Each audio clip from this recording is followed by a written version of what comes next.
आज मैं कक्षा 8 के विषय जो हिंदी है मंजरी नाम से उस पाठ का जो पहला पाठ है वरदे वीणा वादिनी वरदे, उस पाठ के अंतर्गत जो कल काव्यांश समाप्त हुआ था और जो बचा हुआ है आगे का, उस काव्यांश का मैं हिंदी व्याख्या बताने जा रहा हूँ।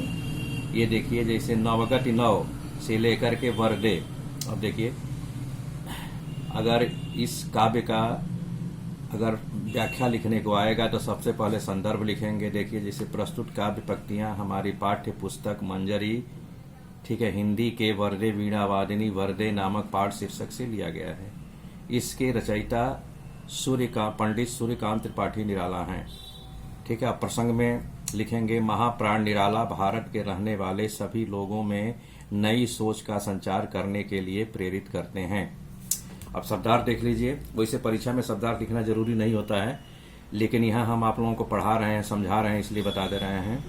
देखिए, नवगति माने नई विकास की गतिशीलता, गतिशील स्थिति। नवलय नई ऊर्जा रूपी स्वर के साथ। ताल माने आवाज। छंद नव नई नई कविताओं के द्वारा। नवलकंठ नई नई आवाज। जलद माने बादल। मंद्र रव माने ऊंची या गंभीर आवाज। नवनभ नए आकाश में, अर्थात सोच की विशालता।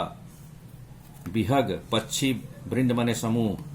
नव पर नव स्वर पुरानी सोच को छोड़ करके नई सोच के साथ पूर्ण सकारात्मक ऊर्जा के साथ आवाज देना। ठीक है। अब व्याख्या देखिए।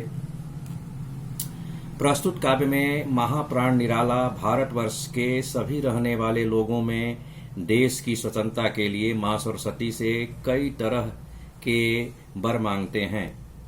वे कहते हैं कि ऐ मां सरस्वती, वीणावादिनी मां सरस्वती, आप भारत के लोगों में स्वतंत्रता के लिए नई नई विकास की गतिशीलता, नए नए स्वरों के साथ नई नई काव्य सृजन को नई सोच के उमंग के साथ बादल जैसे गंभीर आवाज वाले नए नए आकाश में पक्षियों के समूह को विस्तृत आकाश में विचरण करने का अवसर प्राप्त हो या अवसर दें।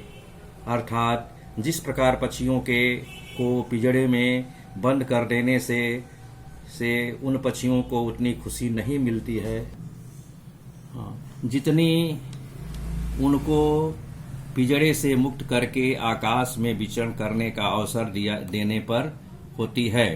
ठीक उसी प्रकार यदि मनुष्य अपनी परतंत्रता को त्याग कर स्वतंत्रता रूपी विस्तृत आकाश में विचरण करने का अवसर प्राप्त हो जाए तो उसे बेहद खुशी प्राप्त होगी।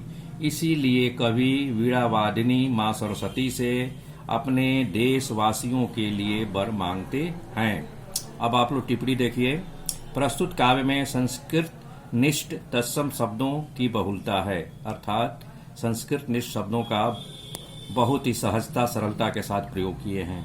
दूसरा देखिए, इस प्रस्तुत जो काव्य है इसमें अनुप्रास अलंकार है, क्योंकि इसमें व वर्ण जो है कई बार आया है, इसलिए अनुप्रास हो गया है। इसमें रूपक अलंकार भी है, जैसे जलद मंद्र रव में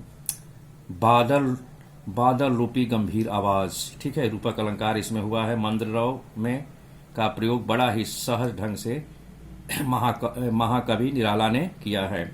और इस काव्य में शांत काव्य रस का प्रयोग हुआ है।